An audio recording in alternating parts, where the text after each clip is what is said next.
Everyone, आप सबका अपने चैनल पे स्वागत है। नीट यूजी 2025 को लेकर एनटीए के द्वारा से जो अनाउंसमेंट किया जा रहा है वो टाइम ब्रेकिंग नया रूल्स आ गया है और सारे चीज मैं आपको इस वीडियो में बताऊंगा। साथ ही साथ मैं आपको ये बता दूं, नीट 2025 में जो बदलाव आ रहे हैं वो अटेम्प्ट को लेकर क्या बात आ गई है, प्लस क्या चांस को लेकर, वो सारी चीजें मैं यहाँ पर डिस्कस करूंगा। लेकिन सबसे पहले टाइम ब्रेकिंग रूल क्या है, क्योंकि नीट 2025 में टाइम ब्रेकिंग के लिए आपको समझने के लिए 3 स्टेप को ध्यान में रखना होगा, जैसा कि पॉलिसी नंबर 1, पॉलिसी नंबर 2 और पॉलिसी नंबर 3 करके मैं यहां बताना चाह रहा हूं। देखिए, पॉलिसी स्टेट नंबर 1 में मान लीजिए कि आप अच्छी तरह जानते हैं जो पेपर हमारा होगा वो फिजिक्स, केमिस्ट्री और बायोलॉजी होगा, जिसमें फिजिक्स और केमिस्ट्री 45 और बायोलॉजी 90 नंबर का क्वेश्चन होगा। टोटल 180 नंबर के क्वेश्चन होंगे।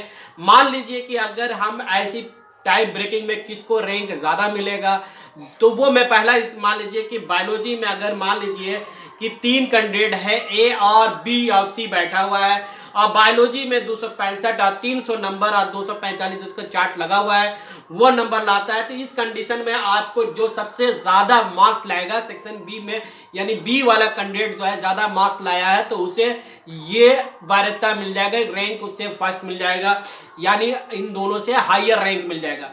अगर ऐसा दूसरी कंडीशन हो जाए कि अगर बायोलॉजी में 2 कैंडिडेट का सेम मार्क्स आ जाए, तब उस कंडीशन में क्या होगा, तब फिर वहां पर केमिस्ट्री में देखा जाएगा किस बच्चे का जैसे मान लीजिए चार्ट पे देख रहे हैं कि ए और बी और सी, 2 को 300 नंबर मिला है और 2 को सी को 296 नंबर मिला हुआ है।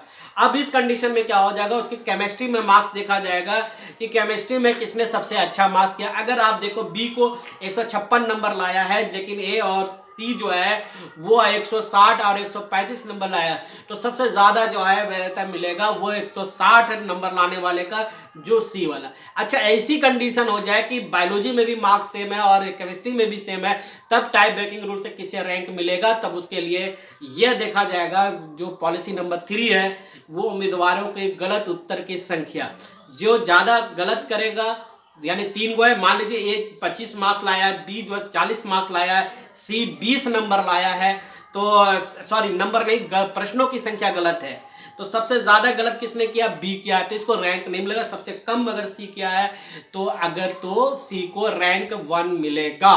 तो 3 कंडीशन को टाइम ब्रेकिंग लाया है नीट 2025 में। पहला बायोलॉजी का मार्क्स देखा जाएगा, अगर बायोलॉजी में इसमें सबसे ज्यादा होगा वो मिल जाएगा, उसको रैंक मिलेगा। दूसरा जो है, अगर दोनों समान है तो फिर केमिस्ट्री में देखा जाएगा कि क्या पोजीशन है, जिसका ज्यादा अच्छे मार्क्स हो गए उसे रैंक मिल जाएगा। और तीसरा जो पोजीशन होगा वो होगा गलत प्रश्नों के उत्तर की संख्या के आधार पे। ये तो 3 बातें हो गए जो आपको टाइम ब्रेकिंग नए रूल्स के।